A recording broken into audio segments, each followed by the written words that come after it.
再来看国内出现今年头一个本土出麻的群组感染。顶礼拜疾管署公布一个北部30外岁男性确诊了后，昨个增加一个捌和迄个患者接触过的医护人员，嘛好画到咧出麻。这个确诊的医护人员捌去过桃园机场的第2航厦，佮有新北中和的牛轧米粉汤。目前病例接触者拢总可列大约600个人。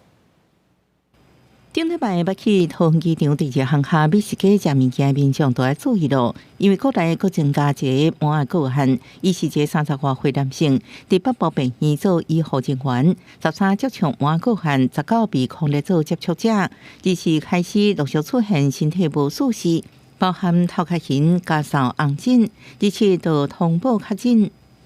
已经匡列了306位，那这306位最晚需要监测到3月15号。麻个传染力真悬，台湾出现今年本土麻个第一件群组，加上这北部病院30外岁男性医护人员，或这群组有2例确诊，目前接触者可能差不多600人。目前国内跟国际的麻疹感染风险都提高，特别呼吁家长要尽快的带小朋友去完成这个2剂的麻疹疫苗的接种。那另外在医护人员的部分呢，如果您是被医院